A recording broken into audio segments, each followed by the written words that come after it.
Chris, welcome to the feed. How are you? Excellent. It's great to be here. You and I just spent some time at the pickle bar. I've tasted heaven. I mean, they're just fantastic products. I want to try some pickles. Of course. Fire 'em up. So here's our honey mustard. All right. That's done as a waffle chip. So good. That sweetness at the end. That It's bite. just enough. It's just enough. It's not too much. No. This is our horseradish. All right. It's got a little bit of a kick. Oh. So different. Right? All right. And that's, grated horseradish right in the brine. Look at that. You can take an ounce of that, and if you like Caesars, you can put an ounce of that in a Caesar.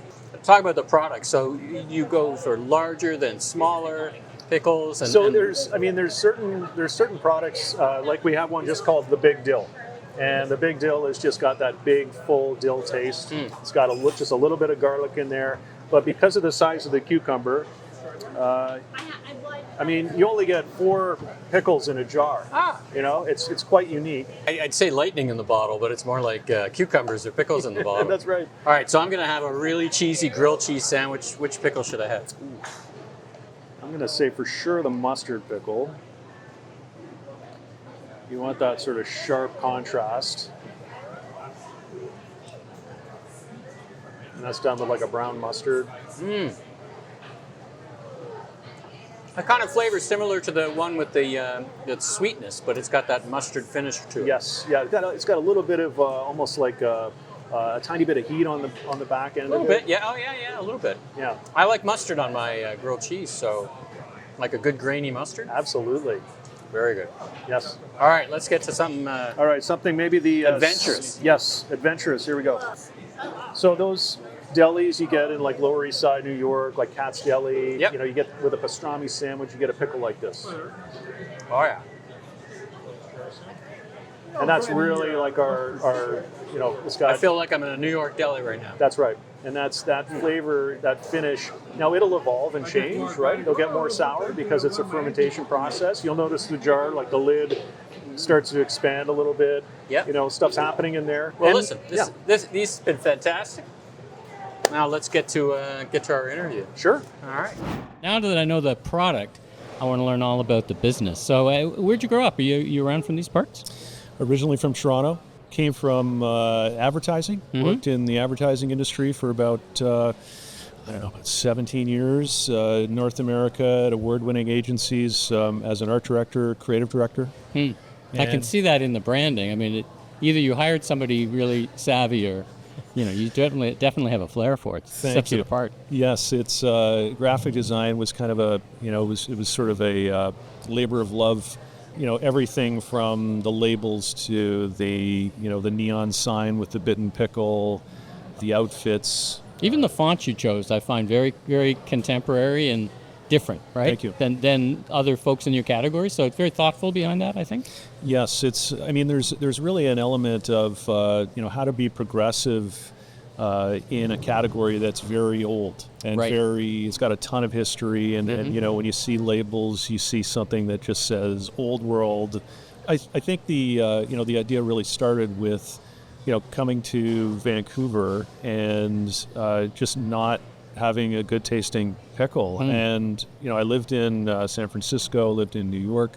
I could get great pickles there. It's just something. Now, were you always most people don't chronicle where they live based on how good the pickles are. Were you always a big pickle fan? Is that Well, a thing? it's funny you say that. My wife reminded me recently about how when we travel, I'm always trying to get like a secondary fridge for the hotel room. Because I'll find something and I'm like, oh, we gotta bring these back to the hotel. You think there's room in the bar fridge, because it's just a thing. Like I've been obsessed with it unconsciously for so many years. So when I got here in BC, it was like, man, I'm really missing this. This is something I don't have here. So that was kind of the impetus for the idea. So I want to understand the journey from art director, and we've talked about where you wound up and how you wound up here, to someone who's got product on the shelf of a major grocer like Loblaw. So talk about the origin story of the business, and it's one thing to be obsessed, as am I, among flavors, another thing to start a company. Talk me through that. I think it was, this concept of okay, want to bring pickles here. How does it start? Spent a lot of time at Granville Island because we lived here, like right nearby here, and just started mulling over the idea of, I'm used to presenting these big brand concepts, to clients in advertising. It's always been just part of my brain that I'm always coming up with ideas for things, and presented this concept to Granville Island, and just said, look, this is something that I see being like a national brand. They thought it was just cooking in your kitchen, this little cart that I wheel in every Thursday. And I said, no, this is a concept. So I presented the full deck to them with drawings. I was going to say, you have art boards. Pickle tasting bar, had it all drawn up, had, the outfits, photography references, all these old deli shots from, these sort of prideful owners in New York from the 50s, the pickle barrels in the Lower East Side you used to see on the streets that, back in the day people were like, filling their containers barehanded. But it really evoked this whole experience of how do I create that here? How do I create this thing that's not just, hey, I want to buy a jar of pickles. It's what's going on. They've got pails back there. They're packing pickles by hand. They are presenting what's with the black ties and the something interesting, the white shirts, and we're kind of like the Reservoir Dogs of the pickle industry. We just have this sort of air about us where we're trying to deliver this premium experience, and it goes a long way. There's Pickle Fest. We did that this year, and interestingly, we got a ton of compliments from people just saying, wow, you guys really stand out. Like, what's your deal? And they're coming over, looking at us and asking questions, and they're trying the products. And I think that, that energy and that enthusiasm really just comes out in our entire team here, and just how we present it. You know what, I want to get to this a bit later, but it's one thing to have that physical presence so well thought through. It's another thing to try to convey that on a shelf in Toronto, I bought you, or Mississauga, or wherever it is across the country. So I want to hold that thought. I want to get there. Let's talk about the product a little bit. So you and I were going back and forth on email, and you were telling me a little bit about the process behind your product. What do you call them? A New York taste and a West Coast vibe. Now, what does it take to get that New York taste? So having that experience of, sort of an East Coast feeling, an East Coast taste, and trying to bring that West, when the business started, it was, who can make these products for us? I knew we, wanted a lot of flavors. It had to have the right amount of crunch. It had to be the right size cucumber. It can't be overpowering. We don't want something that's got a lot of ingredients in the jar. Like, it's got to be really simple, really smooth. It's an elevated experience. So met with, some of the original pickle making families that are still doing this. I mean, there's not a lot of them left, and said, look, here's this thing we want to do. And that's kind of how it all got started. And we've had a solid partner, in New York since we opened in 2017. Okay. Now, part of that is by design, in the sense that, I knew this wasn't going to be just some small operation. We wanted to be able to reach all of Canada. And, these things, I knew they didn't happen overnight, but I wanted to at least set the stage for that.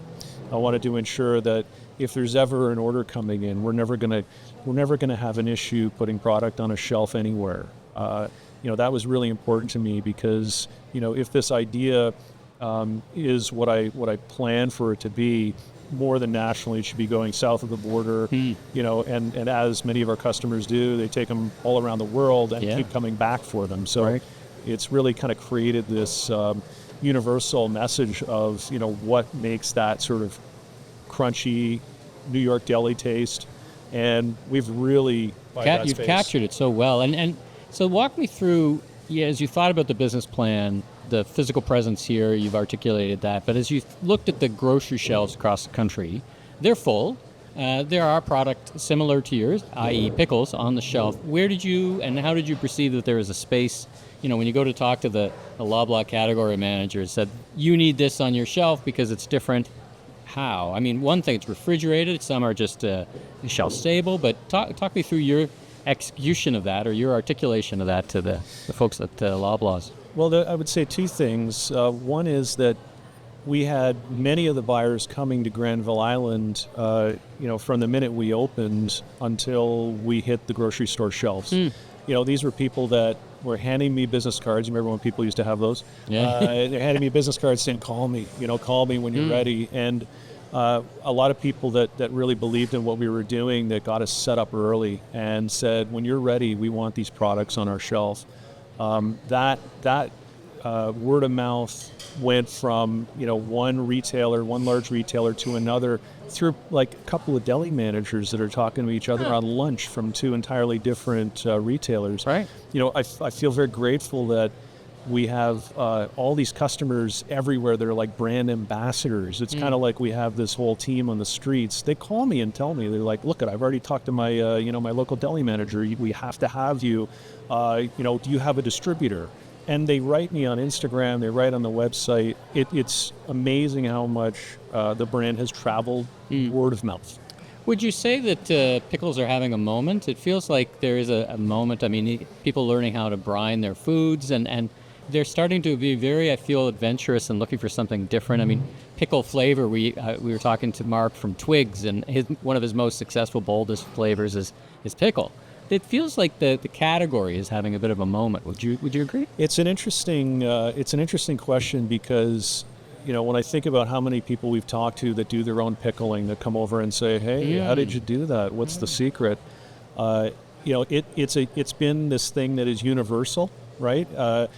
From the toddler trying their first pickle at our pickle tasting bar to, the 97-year-old that comes every week with this woman that helps him and says, kosher dills, like we just know what he wants. We put it on the counter for him. It's a universal thing that everyone relates to, they get excited about. So I think there's so much rooted history in pickling that it's almost like this unconscious thing with people. They walk by the pickle tasting bar, they do this little dance, they say, my mouth is watering, and they're like, and they hear someone say pickles, and it just stops people in their It was, as I was sampling, I just was watching the number of people coming by and was just drawn to the booth. Some looked like they had been here before and trying new flavors. Others were just like, what's going? As you said, what's going on here? And what I'm really interested in is how you plan to convey that on the shelf, right? Yes. It's a big leap. Obviously, the packaging is going to carry you to a degree. Can you evoke that same feeling as you kind of go national and fulfill your ambitions? It's a great question because we can't physically be standing there with these black ties on, right? With these white shirts and green aprons. This is something that it has to live on its own. And when you think about Granville Island as, it's the ultimate focus group. I mean, we literally are like this international destination, that deals with millions of people. We're getting everyone from such a cross-section of this planet visiting here that if something doesn't work or somebody doesn't connect with something, we learn pretty quickly. Part of this too is how we communicate that information to the customer and what they play back to us.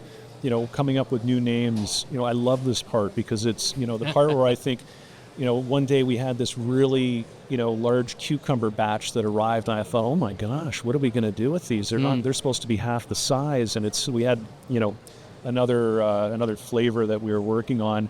And I said, what if we just start calling these the Big Dill? And so suddenly everyone walking by the bar is like, oh, I got to try the Big Dill. I got to try the Big Dill. Like, it's this thing that happens with people where you have the ability to tap into something that they connect with. So, with that, with all of that information that we get from our pickle tasting bar, it helps us narrow down and translate what does that mean on a shelf where you've got no emotion, you got someone with zero time, you got somebody who's just like impulse, reaching and grabbing.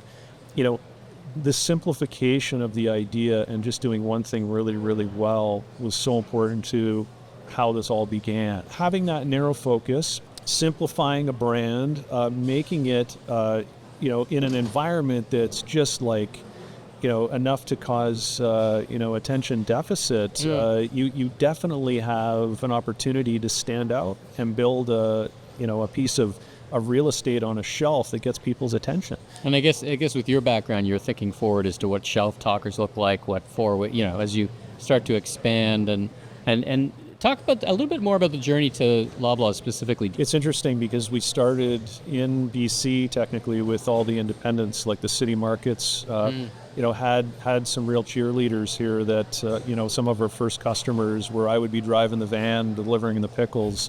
Real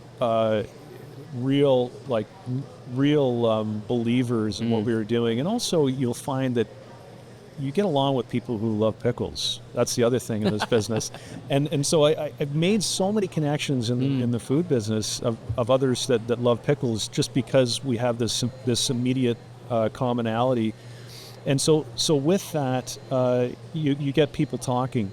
So, Ryan, one of my friends here in BC and longtime customers, he was a franchisee owner and just started talking and it's like, oh, you got to talk to, Brad, and you got to talk and already we were poised to set up in Ontario. We were dealing with a lot of the higher end grocers, right? Like the Summerhill markets and Fiesta Specialty Farms, guys. specialty guys.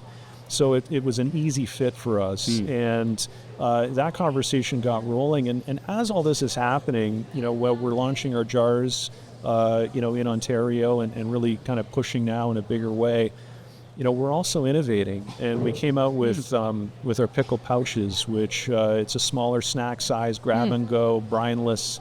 And, we've got our sweet horseradish and our dilly chips. We're building that line out. I'm super excited about it. I feel like, in a world where you're looking at a shelf and you're seeing a large jar of pickles, there's a lot of people that aren't ready to commit to that many pickles. I mean, we have this thing at the bar called a taster size, and it's literally just that. It's like you get like 4 or 5 pickles, and people that are kind of dabbling in the gourmet pickle world are like, oh, give me one of those and one of those, and then they'll just try it. But there is a graduation that happens, and so the pouches is really an opportunity for us to share it with all of Canada. It's like saying, oh, I know that brand. Oh, great! I can just eat this as I'm walking in my car. It's like a gateway. Yes. A gateway to the rest.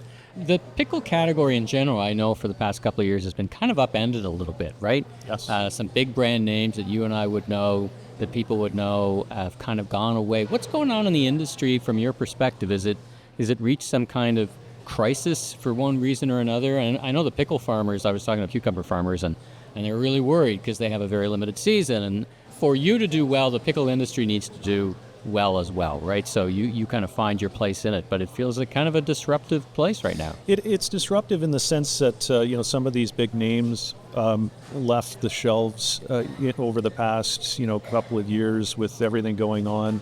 And I think it's just given us an opportunity, certainly as a Canadian brand and a lot of other Canadian brands, to, be prideful about what we're doing. And it's suddenly you end up with this, you get people that are looking a little bit deeper into, what is it that I can support in Canada? And so a lot of those, customers that are discovering us now, we're giving them essentially more opportunity to discover us. The ones that haven't been to Granville Island, the ones that are still, writing and saying, where have you been all my life? And they'll post these pickles on, their Instagram account as if it's, lovingly, like you mentioned, you made a potato salad. They're making their potato salad and the whole video. And it's amazing just how excited people get about it. What's your advice to retailers and the people you work with in terms of kind of creating that momentum in a store? I'm coming back a couple of times to the same thing, which is you've kind of nailed it here, but it's not a model that kind of always kind of translates into the mass setting. But what are the kind of 1 or 2 things that need to happen for them to be successful when they're selling your product? There's certainly an element of, sharing information as it relates to, brine, the brines, the pickles that pair with other things. I mean, we have these cheat sheets that we provide, to deli managers. You were telling me there's a wine.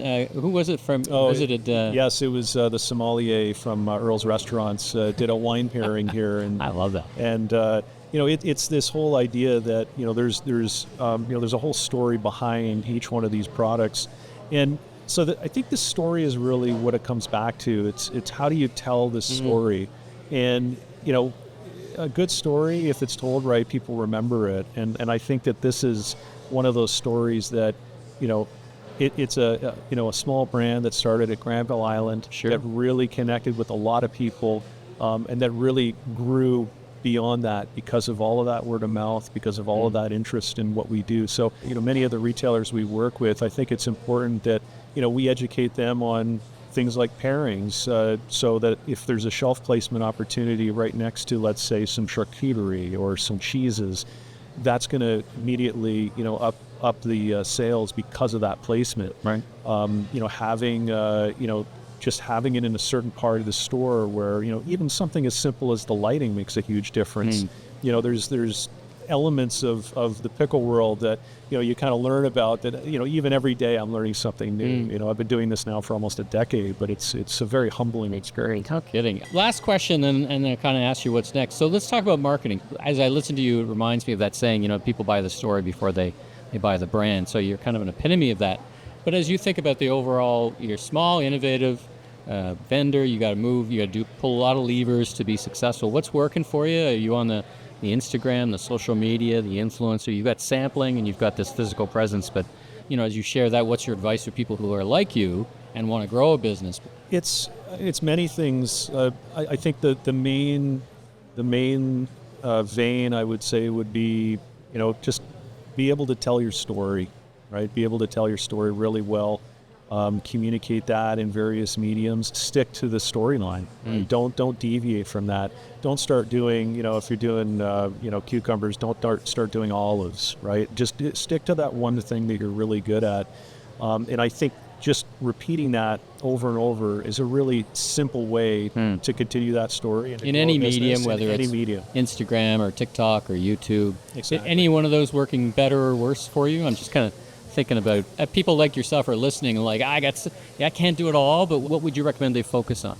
I think from a founder perspective, from someone who's starting something, they have to work on, first of all, their business is also who they are, right? And they have to work on their personal brand. They have to be able to tell their story and then also be, relatable in some way, to say, what is it that motivated them to start? Be open and be humble, and don't try to mask who it is that you are or what you're trying to do. There's imperfections, and don't hide those imperfections.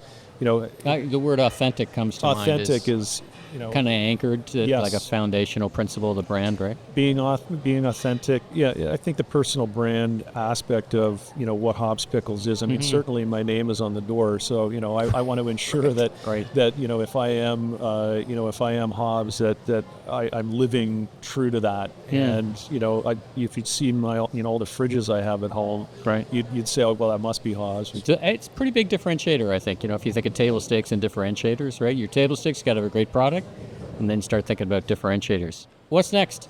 What's next for you and the brand? You've talked about some line extensions. I'm kind of in this really ambitious stage, and I see all of Canada distribution and all the majors. I think that's just inevitable. I have my sights on much bigger things, beyond the club, beyond Canada, in the U.S. I know that this is a very shareable story, and it's certainly something that a lot of people are like, they really love what we're doing, and we have a bit of a cult following, and so having those phone calls late at night from the woman who's coming in from New Jersey and she needs her full sours before she drives to Whistler. I still answer the phone, right? So I want to be able to continue that as much as possible. Yeah. The connection with the customers, as you can see when you're standing at the pickle tasting bar, I mean, that's everything, is being able to You got a great communicate team that there. idea. Your team's really engaged. I'm so happy with our team. Great people, super positive, and it just makes it's not. This isn't. Believe me, it's not a job. I love what I do. It's pretty cool.